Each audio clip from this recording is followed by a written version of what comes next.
Assalamualaikum to all of you. Himra Ali once again from Elemental Studios. और आप लोगों को ये बात पता है कि जब भी इस चैनल पर आपको मेरी आवाज़ सुनाई देती है तो मैं अकेली नहीं होती, मेरे साथ हमेशा कोई ना कोई गेस्ट ज़रूर होता है। इस मर्तबा हमारे साथ जो हमारे गेस्ट मौजूद हैं वो हेरल्ड के फ्रेंड्स में से एक बहुत ही अच्छे फ्रेंड हैं उनके। अब मैंने कहा हेरल्ड के फ्रेंड्स, तो इसका मतलब है या तो पर्सियस हैं या तो आर्थर हैं। आप ज्यादा सस्पेंस क्रिएट नहीं करते। जी हाँ, मैं बात कर रही हूँ आर्थर जैक्सन की। आर्थर जैक्सन इस टाइम पे हमारे साथ मौजूद हैं और हम इनसे हर गेस्ट की तरह बहुत ही इंटरेस्टिंग से क्वेश्चन पूछेंगे। हम अपने इंटरव्यू की तरफ बढ़ते हैं बगैर किसी देर के, बगैर वेट के। अस्सलाम वालेकुम आर्थर। वालेकुम अस्सलाम एंड अस्सलाम वालेकुम एवरीवन। आर्थर कैसे हैं आप? बिल्कुल ठीक ठाक, आप कैसे हैं? खैरियत से? जी अल्लाह का शुक्र, मैं बिल्कुल ठीक ठाक अल्हम्दुलिल्लाह। अच्छा जी, सबसे पहले तो हमें आर्थर का ओरिजिनल नेम जानना है। आपका नाम क्या है? First of all thank you so much for having me here. और आर्थर नोन एज जहाज़ेब। ऑलराइट, और थोड़ा सा हमें अपने बारे में बताएं, अपनी हॉबीज़, अपने इंटरेस्ट, क्या करते हैं आप? अच्छा जी, मैंने ग्रेजुएशन किया हुआ है, कंप्लीट है। उसके अलावा मैं अभी करंटली जॉब कर रहा हूँ दुबई इस्लामिक बैंक में, और मैंने एज अ फ्रीलांसर भी काम किया हुआ है। I work as an audio editor. Arthur की जो personality as a character mentioned है वो कम्प्लीटली डिफरेंट है, और बाय जहाज़ेब इटसेल्फ मैं थोड़ा सा डिफरेंट हूँ। मैं जो है वो फ़न लविंग, एडवेंचर लविंग और एक इस तरह का बंदा हूँ जो कि थोड़ा मनमौजी सा होता है। पोइट्री रिसाइट करना मेरी हॉबीज़ में से है, नॉवेल्स पढ़ना और पाकिस्तानी ड्रामे देखना और ऑडियो डिस्क्रिप्टेड मूवीज़ देखना, ये सब जो आम एक बंदे के काम होते हैं वो मुझे पसंद है। एंड बट घूमना फिरना, इवन अम्यूज़मेंट पार्क्स में जाके राइड्स लेना, that is my most favourite thing.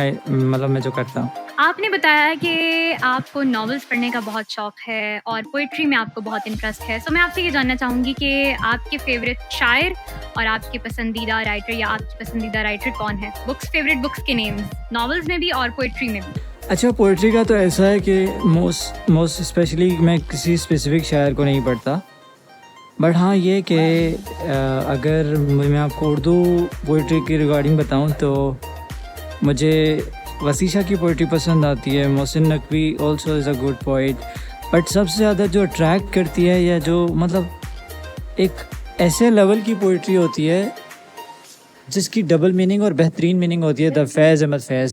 Alright, and what about Jaun Elia? हाँ yeah, he is the brilliant one too. But Faiz की पोइट्री में अक्सर ये होता है कि ऐसा लग रहा होता है कि वो मोहब्बत और आशिकी और इन सब चीज़ों के ऊपर होती है, but no, it's not the case. वो कम्प्लीटली डिफरेंट होती है। द वे ही express and play with the words is amazing. हम कह सकते हैं कि मकसदियत होती है, जैसे अल्लामा इकबाल की शायरी में होती है, लेकिन अल्लामा इकबाल की पोइट्री जो होती है वो ज़्यादा आजकल के लिहाज से हमारे लिए डिफ़िकल्ट होती है, वो एक और ही लेवल है। Allama Iqbal is such a tremendous. मैं मतलब उनके बारे में कुछ बयान करने के लिए तो अल्फाज ही नहीं है ना, क्योंकि उनके लिए इतना ही कह देना काफ़ी है कि वो शायर मशरिक़ हैं। तो वो सब कुछ जो है वो मेरे ख़्याल से बयान कर देता है। उनको ऐड मैंने इसलिए नहीं किया क्योंकि वो बियॉन्ड द लिमिट्स हैं, वो बहुत आगे की चीज़ ने। हम उनका शिकवा और जवाब शिकवा ही नहीं समझ सकते, बाकी चीज़ें तो हम उनकी क्या समझेंगे। एग्जैक्टली ट्रू, ऐसा ही है। और बुक्स यानी नॉवेल्स से रिलेटेड क्या कहना है आपका? अच्छा, नॉवेल्स मुझे काफ़ी सारे नॉवेल्स पसंद हैं, बट मोस्ट फेवरेट मेरे जो है वो 2 राइटर्स हैं, फीमेल राइटर्स हैं। मेरे अलावा बड़े सारे लोगों की वो फेवरेट होंगी, I know that. Umaira Ahmed and Nimra Ahmed. मुझे पता था, आई न्यू इट कि आप इन्हीं दोनों राइटर्स के नाम लेंगे। एनीवेज, हम अपने नेक्स्ट क्वेश्चन की तरफ चलते हैं। आपने अपनी बहुत सारी हॉबीज़, बहुत सारे इंटरेस्ट बताए। वॉइस एक्टिंग में आने का शौक आपको कब से हुआ? इस फील्ड में आने का ख्याल क्यों कराया? ओके, इस सवाल का जवाब देने से पहले मैं थोड़ा सा ये बताना चाहूँगा कि यहाँ इस चीज़ के साथ बड़ी छोटी सी और एक अमेजिंग सी स्टोरी सी जुड़ी हुई है। वंस मैं कोलैबोरेशन करनी थी मुझे अपने चैनल्स के रिगार्डिंग, तो मैं हमज़ा स्लैश हैरल्ड से मुलाकात हुई। तो उन लोगों को हमने ये बताया कि इस तरह हमारा एक कोई प्लान है, तो आप जो है वो इस हवाले से बताएं। मे बी उस टाइम उनको एक एक्टर चाहिए था और हमज़ा को मेरी वॉइस पसंद आई। फिर आफ्टर सम डेज़ इन लोगों ने हमें अप्रोच किया और मुझसे पूछा कि क्या मैं इंटरेस्टेड हूँ। तो सडनली मैंने just for sake of fun मैंने कहा कि मैं जिस तरह नई चीज़ें ट्राई करता रहता हूँ, तो मैंने जो है वो ट्राई किया and luckily it went well. तो यहाँ से मेरा ऐसे स्टार्ट बना। आपने बताया कि अपने चैनल से रिलेटेड आपको कोई काम था। सो क्या आपका अपना भी चैनल है, और अगर है तो वो किस चीज़ से रिलेटेड है? ओके, बेसिकली काम तो बिल्कुल था और मेरा अपना चैनल है स्लैश था इसलिए क्योंकि पहले मैं उस पर थोड़ा ज़्यादा काम करता था। अब मैंने काफ़ी हद तक छोड़ दिया है। जैसा कि मैंने आपको पहले बताया कि मुझे पोइट्री में बहुत इंटरेस्ट है, तो मुझे पोइट्री रिसाइट करने का बहुत ज़्यादा शौक़ है। उसी चीज़ को मद्देनज़र रखते हुए हमने चैनल बनाया हुआ था, और जब हमें पता लगा कि हमज़ा लोग ये प्रोजेक्ट स्टार्ट करने वाले हैं, तो हम इनको ये सजेस्ट करने वाले थे कि कोई इस तरह के मैकेनिज़्म बनाएं कि हम आपके साथ कोलैबोरेशन करें। और आप जो है वो जिस तरह आपने देखा होगा कि कहते वफ़ा ड्रामा आया था, वो हम टीवी और ISPR की कोलैबोरेशन थी, तो वो दोनों चैनल्स पे अपलोड होता था। तो same kind of thing we were expecting. वो तो नहीं हो पाया, अलबत्ता मैं आर्थर जैक्सन ज़रूर बन गया। All right. सो क्या ये आपका फर्स्ट प्रोजेक्ट था वॉइस एक्टिंग से रिलेटेड, या फिर इससे पहले भी आपने कभी ऐसा कोई प्रोजेक्ट किया था? नहीं, द प्रॉपर वेल मैनेज्ड और वाकई कोई ऐसा ऑथेंटिक जिसको मैं कह सकूं, तो या that was my first project, yes. Arthur हमेशा ये कहता है कि वो ही फैंटम है। इवन ओरिजिनल फैंटम के एक्सपोज हो जाने के बाद भी वो कभी कभी इस तरह की बातें करता हुआ नजर आता है, और लगता है कि जैसे उसके सर से अभी तक फैंटम का भूत नहीं उतरा। इस बारे में आपकी क्या थॉट्स हैं? बेसिकली आर्थर कैरेक्टर सेल्फ वो थोड़ा सा ऐसा कैरेक्टर दिखाया हुआ है जो ख़ुद को स्मार्ट समझता है, लेकिन इवेंचुअली वो होता नहीं है। तो उसे अटेंशन मिल नहीं रही होती जो वो एक्सपेक्ट कर रहा होता है, तो इसलिए वो जो है वो कुछ इस तरह की चीज़ें कर जाता है और उसमें वो बुरी तरह फंसता भी है, जैसा आपने देखा होगा। हेरल्ड कहता है कि उसका प्लान था कि आर्थर को डरा दे लंबी लंबी फेंकने पर, या उसके साथ कुछ ना कुछ ऐसा करे कि जिसकी वजह से उसको भी सबक मिले, सबक सिखाए हेरल्ड आर्थर को। सो अगर हेरल्ड सच में ऐसा कुछ कर देता तो फिर आर्थर क्या करता? वैसे मेरा ख्याल है कि हेरल्ड ऐसा बिल्कुल भी ना करता, क्योंकि एज कैरेक्टर सेल्फ वो यूँ था कि उसे पता था आर्थर जो कर रहा है उससे किसी को नुकसान नहीं पहुंच रहा, और एज लॉन्गेस्ट नुकसान नहीं पहुंचता हेरल्ड इस तरह की कोई भी एक्टिविटी ना करता, तो आर्थर कहीं ना कहीं रिलैक्स था और इसीलिए वो इस तरह की हरकतें करी जा रहा था, मेरा ये मानना है। नहीं, नुकसान तो नहीं पहुंच रहा था, लेकिन हेरल्ड की भी हम नेचर देखते हैं ना कि हेरल्ड ज़रा खुद भी शरारती है, ज़रा नॉटी सी एक हेरल्ड की भी नेचर होती है, और वो बहुत इन्जॉय भी करता है अपने फ्रेंड्स को कभी कभी तंग करते हुए, दूसरों को ऐसे तंग करते हुए कि उससे किसी का कोई नुकसान ना हो, किसी को कोई प्रॉब्लम ना हो, परेशानी ना हो। सो अगर फन के लिए हेरल्ड ऐसा कुछ करता, फिर फन के लिए अगर ऐसा कुछ हेरल्ड करता तो आर्थर मेरे ख्याल से फिर डरता नहीं। आर्थर उसको कह देता कि ओह मैं आगे से नहीं करूँगा and all that, but after some time Arthur वही चीज़ें दोबारा कर रहा होता। और दूसरे ये भी है कि हेरल्ड ख़ुद भी फैंटमाइज नहीं होना चाहता था, वो अक्सर अवॉइड करता था इस चीज़ को, और यही चीज़ थी जो आर्थर को और बढ़ावा देती थी इस चीज़ को एंजॉय करने के लिए। रियल लाइफ में आप अपने कैरेक्टर से कितना रिलेट कर सकते हैं? आर्थर की कुछ चीज़ें जो मुझे पसंद हैं और कुछ चीज़ें ऐसी हैं कि जो मुझे नहीं पसंद। मुझे बग़ैर वजह के बग़ैर कोई चीज़ जाने दूसरों के फड्डे में हाथ डालने का कोई शौक़ नहीं होता। I am not that type of person in real, but Arthur friends को लेकर डेयरिंग था और ये चीज़ मेरे अंदर भी है। तो यस, उसकी कुछ चीज़ें ऐसी हैं जो कि मुझसे रिलेट करती हैं, जैसे कि उसका डेयरिंग होना, दोस्तों के लिए डट जाना, खड़े हो जाना। हाँ, बट वो जो लंबी फेंकता था, definitely that's not my part. अगर आपके शहर में कोई सुपर हीरो आ जाए तो आप क्या करेंगे? मेरे शहर में अगर कोई सुपर हीरो आ जाए, मैं उसके साथ सेल्फी लूँगा और अपलोड कर दूंगा सोशल मीडिया पे। आई थिंक आजकल हम लोग यही करते हैं। लेकिन अगर सुपर हीरो फैंटम की तरह का हो कि जो कि बिल्कुल अपना काम करने के बाद फ़ौरन से गायब हो जाए और इतना ज़्यादा इंटरैक्ट करने का मौका ना मिले, तो फिर आप क्या करेंगे? फिर मेरे ख्याल से मैं ऐसी सिचुएशन क्रिएट करूँगा कि या तो मैं खुद फंस जाऊँ और वो सुपर हीरो मुझे रेस्क्यू करने आए, या तो फिर मैं और क्या कर सकता हूँ। हाँ, मैं यही कर सकता हूँ। मैं लोगों को कहना शुरू कर दूंगा कि मैं सुपर हीरो हूँ और मैं ऊट पटांग चीज़ें करना शुरू कर दूंगा, उसका क्रेडिट लेने की कोशिश करूंगा, तब भी सुपर हीरो मेरे सामने आएगा और फिर मुलाकात हो जाएगी। बस फिर तो आपकी खैर नहीं है। देखें, कुछ ना कुछ तो होगा ही, या तो फिर खैर नहीं होगी या तो फिर मुलाकात अच्छी हो जाएगी। Something will happen. सीरीज की प्रोडक्शन पे कोई कमेंट्स? सीरीज़ की प्रोडक्शन के हवाले से अगर मैं कहूँ तो माशाल्लाह से दे वर वेरी वेल मैनेज्ड। फिर वो हेरल्ड/हमजा खुद हों प्रोडक्शन को लेकर, एपिसोड का मटेरियल कलेक्ट करने तक, या फिर साउंड प्रोडक्शन की टीम, एडिटिंग, ओवरऑल एनहांसिंग, मतलब सब कुछ एपिक था और इतना ज़्यादा अमेजिंग था माशाल्लाह कि मुझे एटलीस्ट कहीं पे कोई झोल नज़र नहीं आया। और एक आध जो स्टार्टिंग की एपिसोड में थोड़ा सा कुछ चीज़ें जो झोल तो नहीं कह सकता, बट वो मुझे समझ नहीं थी आई, और मैंने वो जब डिस्कस की तो the way they present in front me कि ये ऐसे नहीं ऐसे है, तो वो भी बहुत अच्छा था कि ये लोग सिर्फ काम नहीं कर रहे थे, ये सुन भी रहे थे और they were open up for feedbacks.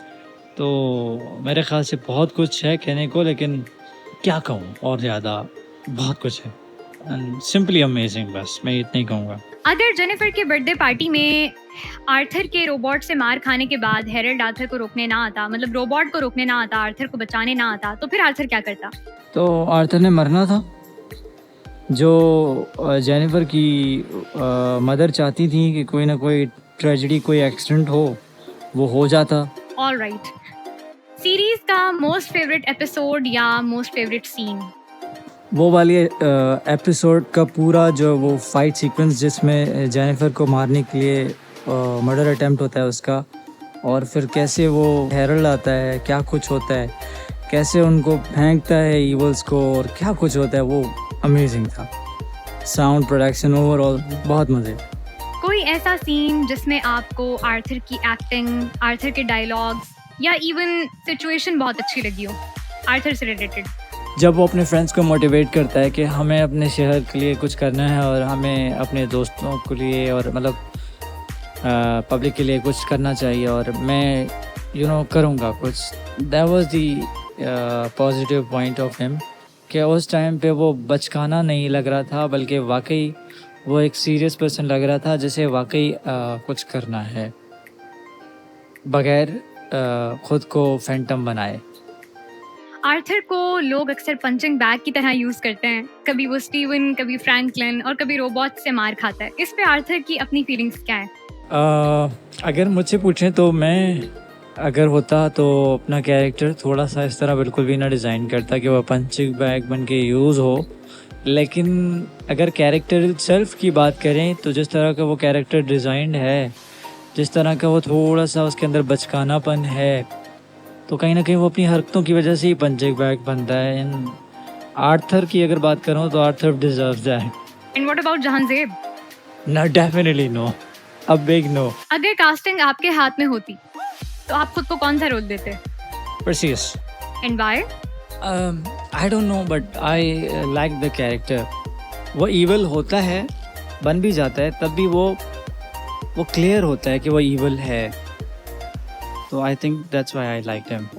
वो शो ऑफ नहीं कर रहा होता in front of their friends कि मैं धोखा दे रहा हूँ या नहीं दे रहा हूँ।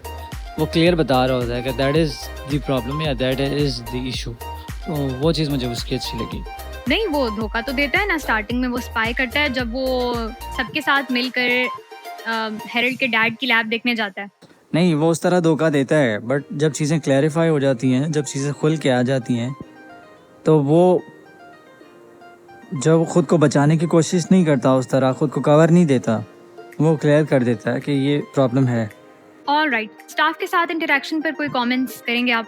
स्टाफ के साथ ऑल वर वेरी नाइस, और जिस बंदे से भी जब भी कोई इंटरेक्शन हुआ, कोई भी कन्वर्सेशन हुई है, वेंट वेरी अमेजिंग माशाल्लाह से। तो या इट्स ऑल गुड एंड माशाल्लाह से सो गुड सो फार।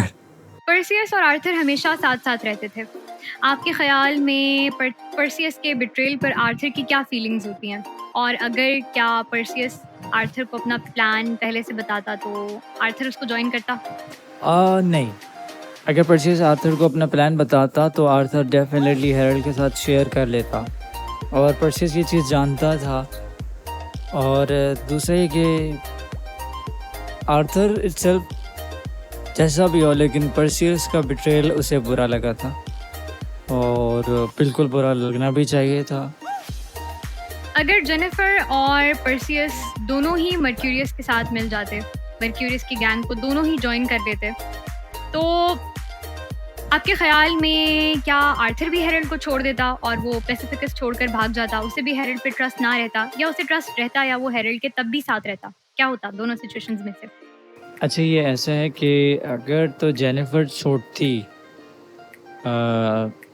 हेरल्ड को, तो हमें डेफिनेटली एक और हीरोइन का इंतज़ाम करना पड़ता। जोक्स अपार्ट, बाकी ये कि आर्थर हेरल्ड को ना छोड़ता, क्योंकि वो बेशक बचकाना हरकतें करता रहा हो और वो फैंटमाइज़ करता रहा हो, ख़ुद को इमेजिनरी फैंटम बना के लोगों को आगे प्रेजेंट करता रहा हो, बट कहीं ना कहीं आर्थर ये क्लियरली जानता था कि फैंटम कौन है और हेरल्ड की क्या इम्पोर्टेंस है, या वो किस हद तक कितना ज़्यादा मतलब हेल्पफुल है फॉर द सोसाइटी। आर्थर को डेफिनेटली इस चीज़ का बड़ी शिद्दत से एहसास था। और इन पर्सन अगर मैं जहाँ ज़ेब की भी बात करूँ, तो मैंने ये चीज़ उस कैरेक्टर में नोट की, फील की कि आर्थर को ये चीज़ पता है, बेशक वो बहुत ज़्यादा मजाकिया है और थोड़ा सा बुद्धू हम जैसे कहते हैं वो बन रहा था, but yes still Arthur wouldn't betray अगर ऐसा कुछ होता भी तो। मर्क्यूरियस के बारे में क्या कहेंगे? मर्क्यूरियस एक इवल कैरेक्टर था, but the way he have done his acting, मेरे ख्याल से इवल कैरेक्टर होना इज़ नॉट अ गुड या बैड थिंग। उस कैरेक्टर को उस इंसाफ के साथ निभाना इज़ मोर इम्पोर्टेंट, और मेरे ख्याल से मर्क्यूरियस ने वो चीज़ की। तो I liked that performance, the way he acted as Mercurius is amazing. हर जगह मर्क्यूरियस हो रहा है, जिसके भी इंटरव्यू को फॉलो किया जाए हर कोई यही कह रहा है कि as an evil character Mercurius मुझे बहुत अच्छा लगा एंड दिस एंड दैट। और यहाँ तक के कमेंट्स में भी रिक्वेस्ट आने लगी हैं मर्क्यूरियस के इंटरव्यू की, डिमांड्स होने लगी हैं। सो मर्क्यूरियस, मिस्टर मर्क्यूरियस, आप जल्दी से टाइम निकालिए ताकि हम आपका जल्दी से इंटरव्यू कंडक्ट करें और हमारे ऑडियंस को आपके इंटरव्यू के लिए ज़्यादा वेट ना करना पड़े। अच्छा, मैं इस पे थोड़ा सा एडिशन करना चाहूँगा। आप कह रहे हैं कि मर्क्यूरियस तो उसका बहुत ही सिंपल सा रीज़न है। हमारी आवाम ने हीरोइज़म को बहुत ज़्यादा देखा है, और हीरो मोस्टली सबका फेवरेट होता ही है, क्योंकि हीरो क्या होता है कि वो लाइफ सेवर होता है, सर्वाइवर होता है, तो उसकी एक इम्पोर्टेंस अपनी जगह रहती है। बट विलन इतना बुरा हो कि वो कैरेक्टर के साथ प्रॉपर इंसाफ करे, और मतलब आपको उसको देख के शदीद नफ़रत होना शुरू हो जाए कि यार ये ऐसा विलन कोई हो सकता है क्या, इतना बुरा विलन। दैट मीन्स कि आप उसकी परफॉर्मेंस से अट्रैक्ट हो रहे हो और आप वाकई मुतासिर हो रहे हो। तो वो इंसाफ करना भी ना एक बड़ी ज़िम्मेदारी होती है, क्योंकि हीरो तो वैसे ही बगैर कुछ इतनी ज़्यादा मेहनत किए ख़ुद को मनवाए वो हीरो ही रहता है। उसके ज़िम्मे ऐसे टास्क होते ही हैं कि वो कर ही रहा होता है, वो सेविंग उसकी हो ही रही होती है। तो ये मेरे ख्याल से थोड़ी सी है कि जिसकी वजह से मर्क्यूरियस ज़्यादा हो रहा है। सुन रहे हैं हमजा भाई? आर्थर के फाइट करने का ड्रीम फाइनली लास्ट एपिसोड में पूरा हो जाता है। इस पर आर्थर की क्या फीलिंग्स हैं? एनर्जाइज्ड, अमेज्ड, और मेरे ख्याल से यही 2 वर्ड्स हैं जो आर्थर जैसे बेवकूफ़ को फाइनली कहने चाहिए। ओके, हमारे पास ऑडियंस की तरफ से एक क्वेश्चन है कि पूरी वेब सीरीज में आपका फेवरेट वॉइस एक्टर या वॉइस एक्ट्रेस कौन सी हैं या कौन से हैं, और क्या वही आपका फेवरेट कैरेक्टर है? तो मुझे जो वॉइस एक्टिंग में कैरेक्टर पसंद आया था वो हैरल्स मदर का था, जो कि आपने किया था। बीइंग हैरल्स मदर, कुछ ऐसे सीन्स थे जिनमें आप ज़्यादा इमोशनल भी हुई थी, और मतलब वो एक नेचुरल फील आ रहा था कि आप वाकई जैसे रो रही हैं। तो रो रही थी या नहीं वो तो आप बताएंगी, खैर, बट वो चीज़ मुझे आपकी बहुत पसंद आई थी। Thank you so much for this feedback, but मैं रो नहीं रही थी, it was just acting. But it was more than acting. तो यही मेरे ख्याल से एक खासा होता है वॉइस एक्टर का, कि वो कन्विंस कर सकें, और माशाल्लाह से you did very well. Series की एंडिंग से आप सेटिस्फाइड हैं? और इसके अलावा अगर आप स्टोरी में कोई चेंजेस कर सकते तो करते, या फिर जैसी है वैसी ही रहने देते? सीरीज़ की एंडिंग मेरे ख्याल से जो चीज़ जिस तरह बनी होती है,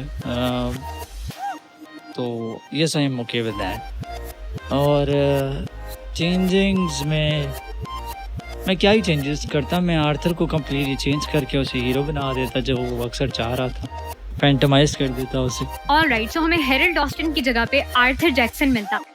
फ्यूचर में एलिमेंटल स्टूडियोज के साथ कोई और प्रोजेक्ट करना चाहेंगे? बहुत ही खुशी से, अगर मुझे अप्रोच किया गया या इनवाइट किया गया, then definitely I would love to. किस टाइप का कैरेक्टर करना चाहेंगे अब in future? Definitely not the Arthur one. नहीं, फिर भी आर्थर तो नहीं ऑब्वियसली रिपीट करेंगे आप, बट कैरेक्टर कैसा होगा, या प्रोजेक्ट किस टाइप का होगा जो कि आप करने में इंटरेस्टेड होंगे? प्रोजेक्ट की स्पेसिफिक्स मेरे दिमाग के अंदर कुछ भी नहीं है, बट ये कैरेक्टर का ऐसा होगा कि उस कैरेक्टर की एक वैल्यू हो और अपना एक रोल हो। स्पेशली आर्थर की तरह बुद्धू ना हो, उसे पता हो कि वो क्या कर रहा है, क्यों कर रहा है, और कब क्या कहाँ कैसे करना है, उसे इन चीज़ों की नॉलेज हो। तो डेफिनेटली ऐसा कैरेक्टर अगर कोई होगा, then I would love to be part of it. फिर वो विलन ही क्यों ना हो, I will be okay with that. लगता है आर्थर के कैरेक्टर को आपने कुछ ज़्यादा ही दिल पे ले लिया। नहीं, दिल पे तो मेरे ख्याल से लेना भी थोड़ा बहुत चाहिए, क्योंकि जब तक आप कैरेक्टर के अंदर घुसते नहीं हैं, तब तक आप उस कैरेक्टर के साथ उस तरह इंसाफ नहीं कर सकते। ये मेरा ओपिनियन है। तो ये तो है कि कहीं ना कहीं आर्थर तो था ही, और आर्थर के अंदर जाके ही आर्थर को बाहर लाया जा सकता था।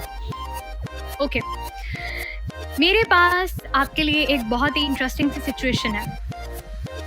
आपको अगर अपॉर्चुनिटी मिले कि आपने सेल्फी खिंचवानी है या पिक्चर खिंचवानी है, सही है, 3 लोग आपके पास होंगे, तो किसको आप टोटली इग्नोर कर देंगे कि जैसे आपने उसको देखा भी नहीं है?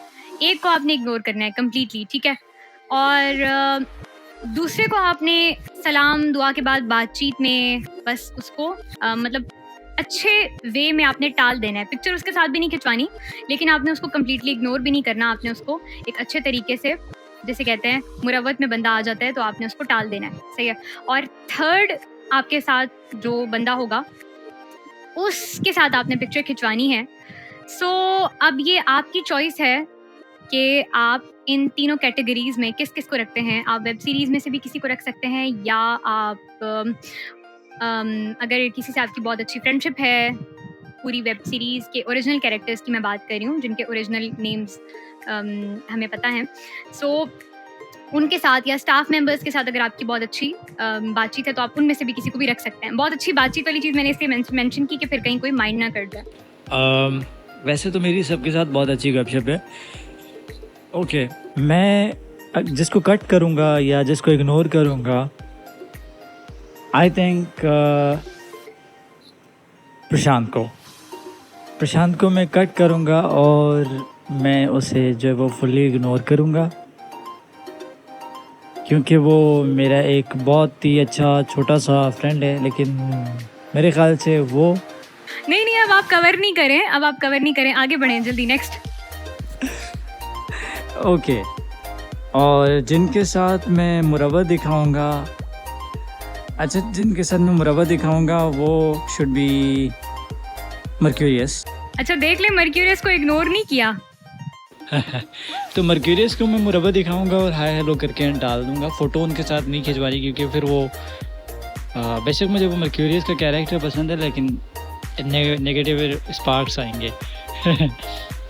तो डेफिनेटली फिर आखिर में हमारा हीरो ही बचता है जो फेम भी दिला सकता है। फैंटम तो ना मिला, फेम तो मिल जाएगा। तो या I will be clicking picture with the hero one. हमारा इंटरव्यू एंडिंग की तरफ है। Your words for our audience. अच्छा, ऑडियंस के लिए मैं यही कहूँगा कि थैंक यू सो मच, आप लोगों ने इतना प्यार दिया हमारी पूरी टीम को, प्रोडक्शन को। आप लोग सीरीज़ का इंतज़ार करते थे और बहुत ज़्यादा आप लोगों का फ़ीडबैक आता था। आई स्टिल रिमेंबर, मैं एक गेम पे आई वर्क एज एडमिनिस्ट्रेटर, तो वहाँ पे भी मुझे बहुत ज़्यादा फ़ीडबैक्स और लोगों के मैसेजेस आते होते थे कि क्या हो गया, हेरल्ड मर गया, ओ फैंटम की डेथ हो गई, फैंटम को नहीं मरना चाहिए, फैंटम को बचाओ, ये हो रहा है वो हो रहा है। तो मतलब आप लोगों का जो कम्युनिकेशन थी और आप लोगों का जो वेट था, जो आप लोगों की मतलब इतना आप लोगों का जो प्यार था हम सब के लिए, वो बहुत अमेजिंग था। और इंशाल्लाह उम्मीद है कि आगे भी अगर इस तरह का कोई प्रोजेक्ट आता है तो आप लोग इसी तरह सपोर्ट करेंगे, प्यार करेंगे और हमें अप्रिशिएट करेंगे, क्योंकि आप लोगों की अप्रिसिएशन जो है वो हमारे लिए दवा का काम करती है और हमें और ताकत और एनर्जी देती है ताकि हम इस तरह की चीज़ें क्रिएट कर सकें। ट्रू। और ये जो फीडबैक वाली बात है, इसमें मैं ये चीज़ ऐड करना चाहूँगी कि इंडिविजुअली तो बहुत सारे लोगों को फीडबैक्स मिलते रहे और आप लोगों का बहुत अच्छा फीडबैक हम तक पहुंचा, बहुत सारे कमेंट्स हम तक पहुंचे। बट हमें ज़्यादा खुशी तब होती है जब आप हमारी वीडियोस पे कमेंट्स करते हैं। उसका रीज़न ये है कि वो जो कमेंट्स होते हैं वो फिर सबके लिए होते हैं, जनरली होते हैं और वो सब रीड कर सकते हैं। और उसकी हमें इतनी खुशी होती है, इतनी एक्साइटमेंट होती है कि हम जहाँ पर उन कमेंट्स का रिप्लाई कर सकें हम वो भी करते हैं, कहीं ना कहीं अपनी वीडियोज़ में या कहीं ना कहीं कमेंट्स के थ्रू ही, कमेंट सेक्शन में ही हम अगर रिप्लाई कर सकें तो हम करते हैं। अपने तौर पर हम पूरी कोशिश करते हैं कि एक्टिवली अगर दूसरे लोग पार्टिसिपेट कर रहे हैं, अप्रिशिएट कर रहे हैं, तो हम भी पार्टिसिपेट करें, हम भी उनको रिप्लाई करें। सो मेरी ये रिक्वेस्ट भी है पब्लिक से कि आप अगर अपने कमेंट्स यूट्यूब के ज़रिए हम तक पहुंचाएंगे तो हमें ज़्यादा खुशी होगी। इसके अलावा हमारी वीडियोस को शेयर करें, लाइक करें। हमारे चैनल को अगर आपको लगता है कि हमारा कंटेंट इस काबिल है कि इसको शेयर किया जाना चाहिए या आपको इसका हमेशा वेट होता है, तो फिर हमारे चैनल को ज़रूर सब्सक्राइब करें। इंशाल्लाह नेक्स्ट आपसे किसी और गेस्ट के साथ मुलाकात होगी। तब तक के लिए मुझे दीजिए इजाज़त। अल्लाह हाफ़िज़।